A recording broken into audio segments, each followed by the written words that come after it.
Welcome to the Stoppage Time edition of the Pitch to Pro podcast. This is a highlight reel of some of the best moments from the show so far, and every other week we will be bringing you a special 5 to 7 minute segment featuring the best stories, tales, and moments of the podcast. In Hawaii, when you're seeing players going and you're seeing them doing good stuff, wow, you're like, well, if he can do it, I think I can do it. You know, and same thing here when you see players in Northwest Arkansas start going places and they're doing stuff, and the community gets smaller and smaller, the soccer community gets smaller and smaller, you know, and you're like, whoa, like so and so did it. Like you have to know that because that's inspiration, right? Like that's motivating, and it's tangible, right? Like you're seeing it and you're like, I can get there too.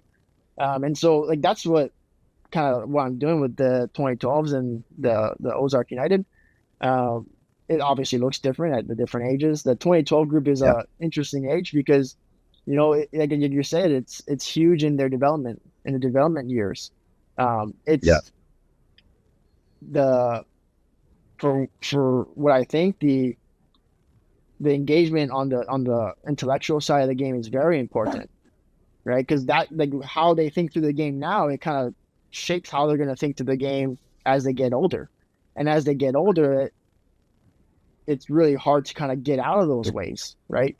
It's hard to learn, or your thought processes are really hard to change. But right now, it's very malleable. How did I say that right? You can really mold those things. So you can really mold it now. We'll talk. I mean, you've been in Northwest Arkansas as a player, a college student, and then now, you know, gone off and continue to play at a high level as a pro, and then come back and been around in the area for a while now. You know, started a family and now in the coaching space.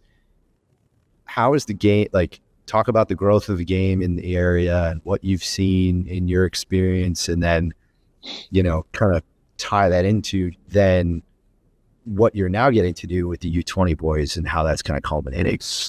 Yeah.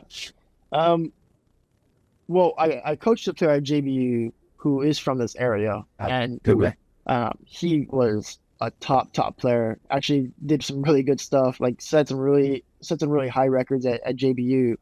And as I've engaged even with the youth side of it, there's talent here, you know. And I think what for me is really important is to meet talent with content, right? Like to push that. Like I think the talents here, and as things get more tangible, and they say in the pathway, right? That helps. But like any education, you have to meet people where they are and be able to get them to where they're going. And so it's as a coach, it can be, and I wrestle with this stuff because I'm fairly new. I'm fairly new into coaching. I wrestle with, man, I want to win because that's how I was as a player. And every coach is that way. That competitive drive. Every parent's that way. If you're in a competitive like environment, you probably want to win, no doubt. Yeah. Right? Like no one plays. Yeah. I don't know of anyone who plays soccer or coaches soccer and says I like losing. You know. So it's like you wrestle with that pride a bit, but to win at the expense of development, like I don't know if that's very good. It may be good feeling, but for development's sake, the player is not getting anything. And I can only say this because I was this way as a player. You see through people, you see through stuff. Even if you're winning, you see through it. And so like it, and being able to like receive that content is so important, because that if you're being challenged and you see your learning going up and up and up, well then your hope and your dream almost seems to be a bit more realized, right? Like if I feel like I'm being pushed and I'm being taught better, and this is the same thing in school, like if you're getting content that's challenging and you're being engaged by a professor or a teacher that's, you know, really pushing you and really well, especially in the college, and I think in the college environment, if you have a professor who's really pushing you and engaging with your own, say, papers or your own work, and they're able to get you to where you want to go, well, that's very actually encouraging, right? And so, and when that happens, you're like, okay, well, I think I can actually reach something that I want to reach. But if I can't, then well, if I don't see that, that class is not a fun class. In other words, that class is a joke, right? Like Right. you don't take that class seriously. You don't take that team seriously. You don't take that season seriously, right? So it's like I find that, and it is, especially at the higher levels too. That it's I guess important, but like maybe there's a better word than important or vital. It's vital that you get content right, because the content is like it kind of matches that pathway, right? And so yeah, at the one, it's like the 2012s, the U13s, U14s. Yeah, trying to shape how they see the game is very important. But once it's shaped, you got to be able to continue to push and push. Um, so That's awesome.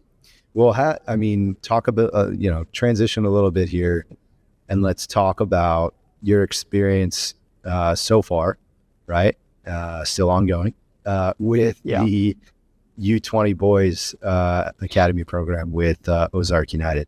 What did you see from the response to tryouts and the level, and then how this group that truly was representation of our community at large from all corners? And, a lot of, and, I'll let you talk about it, but we had players that were rivals for the majority of their playing career, now coming together and getting the best talent in the same place under the same badge and playing together and competing at really, really high levels. yeah. The experience, I don't really know where to start. Because there's a lot to it. I think. So I guess tryouts was, man, the amount of like players that showed up, that was really awesome. And you're seeing all these players, and as a coaching staff, you're like, oh man, like, well, we gotta sort through these players, and that was a challenge in itself. But like just all those players coming out, I think it showed something to the community, right? About this, almost this, I want to be a part of this togetherness, so to speak. And while they may not think it at the time, like these players, like you were saying, coming from different clubs in this area together, and they're playing, and not only just playing together, but they succeed together, right? And that's showing what we've done in this fall season. Thank you for joining us for this stoppage time special of the Pitch to Pro podcast. If you've enjoyed the conversation, you can click watch the full episode here. Be sure to tune in next Thursday for a new episode of the Pitch to Pro podcast, the official podcast of Ozark United FC. available on YouTube, Instagram, and everywhere you get your podcasts.